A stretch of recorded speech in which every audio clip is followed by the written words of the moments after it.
We're 8 days away from the NFL draft, and our lead NFL insider Jonathan Jones has put together his first mock draft. No questions for who the Panthers will take with the top pick. JJ says it's Bryce Young all the way. Carolina didn't tip their hands yesterday in their pre-draft availability, but you should expect to see the Alabama QB making his way to Charlotte. JJ has 4 QBs going within the first 5 picks, with the Texans taking CJ Stroud second overall. Will Anderson breaks up the QB fest when the Cardinals take the edge defender, but then it's back to the signal callers with Will Levis, followed by Anthony Richardson going to the Seahawks. The first projected trade sees the Texans sliding back into the top 10 to take Tyree Wilson out of Texas. So with that, the man of the hour, JJ, joins us now to break down his very first mock draft. And JJ, come next week, this will be official. You said that it was no-brainer that the Panthers will take Bryce Young.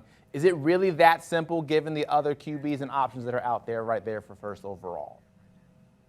Yeah, ultimately it is. If it's a secret around the league, it's a really poorly kept secret. Look, the Panthers love Bryce Young. I think that when they started this process, everyone tried to put their biases aside once they got to that number 1 pick. They tried to really, truly start with a clean slate and go to all of these pro days and meet with these guys and bring them in to the building. And that's what they've done with all of these top quarterbacks. But at the end of the process, it, to me, has become very clear that it has become clear to the Panthers that it will be Bryce Young at number 1. It has to be. Look, yes, he is short. There's no question about it. He's 5'10". There's only 2 quarterbacks in the modern NFL era who have thrown passes in the NFL at that height.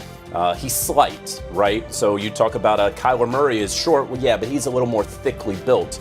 The Panthers are already planning out their meal plan for Bryce Young, his diet plan about how to get him stronger, especially in his lower half. May not get the bulk in the muscles and the biceps necessarily, but certainly in the lower half. And when you talk about durability with Bryce Young, one thing that he's always said is, look, I only missed a game and a half in college playing against the best defenses that college football has to offer. And, you know, he has a point there. He knows how to avoid big hits. He knows how to find the windows to throw the football. He says, I've been a short quarterback my entire life, so I have had to adjust and adapt throughout. And so I think the Carolina Panthers love Bryce Young. They believe that he can be the Week 1 starter for the Carolina Panthers. You make the trade to go from 9 to 1 and give up what the Panthers did, including wide receiver DJ Moore.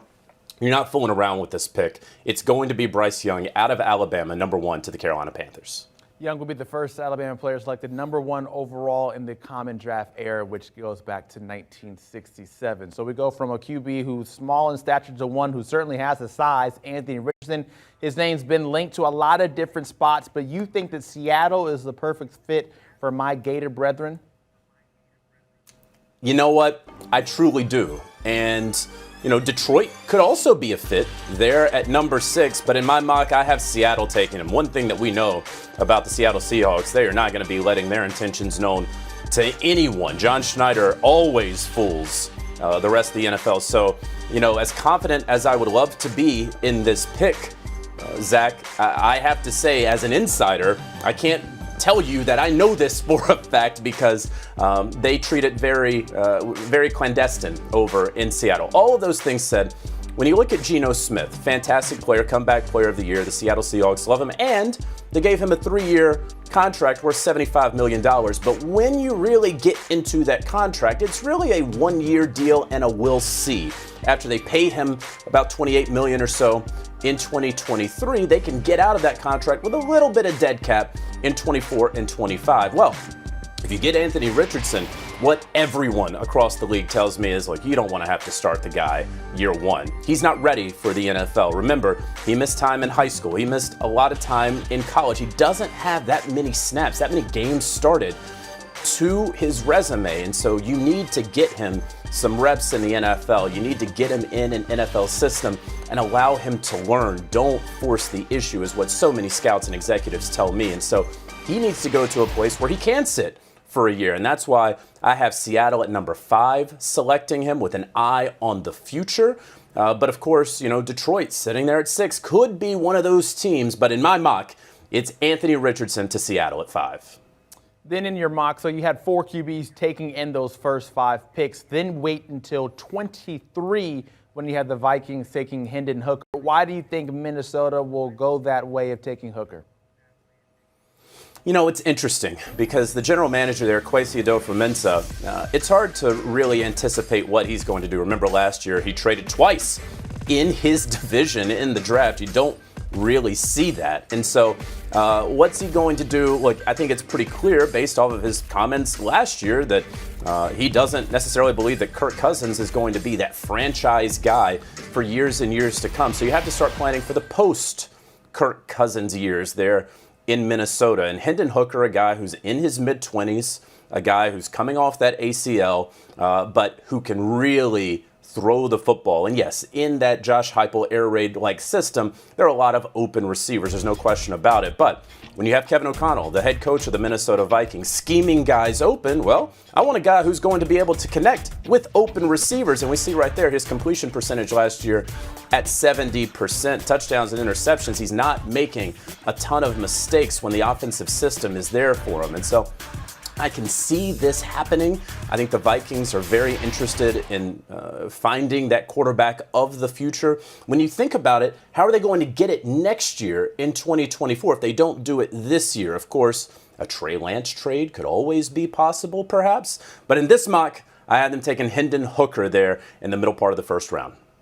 You mentioned a Trey Lance trade. One thing that I want to highlight now is potential trades that we might see on draft day. A lot of people like to see that type of movement, teams going up and down the boards. No crazy, blockbuster deals are you projecting for the first round, but you did end up with 4 total trades in the first round. We'll pop them up for you and show you the rest of your big board with the mock draft going through 10 through 25.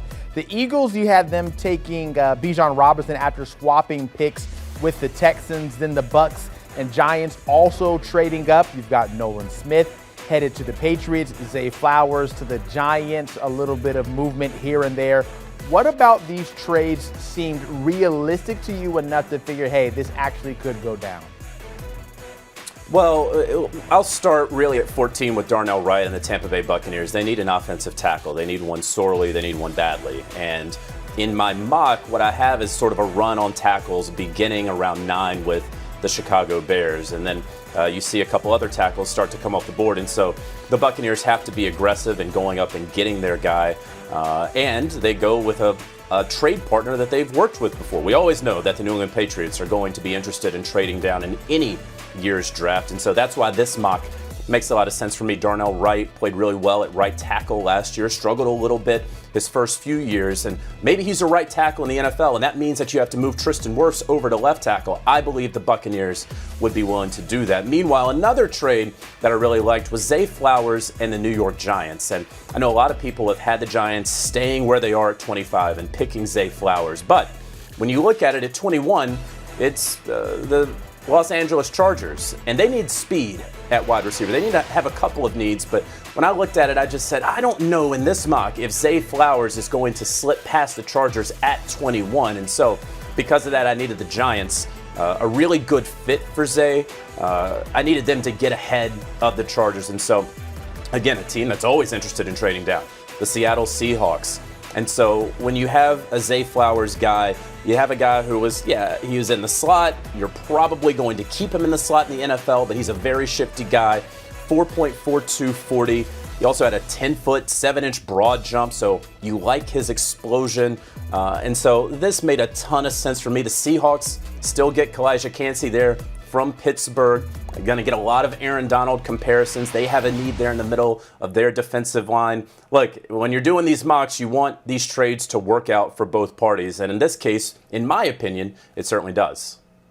Jonathan Jones with his first round mock draft, his very first one. If you want to see the entire thing, check it out online at cbssports.com. JJ, thanks for putting on that insider hat as we get ready for next week, Thursday. Make sure you check out the Pick 6 podcast. Katie Mox, Will Brinson, and Brady Quinn are discussing some NFL draft news, as well as that big bag that Jalen Hurts secured.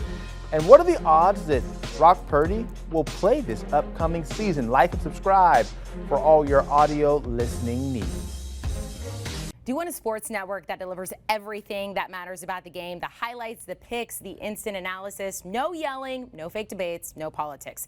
Hit the subscribe button and never miss a moment.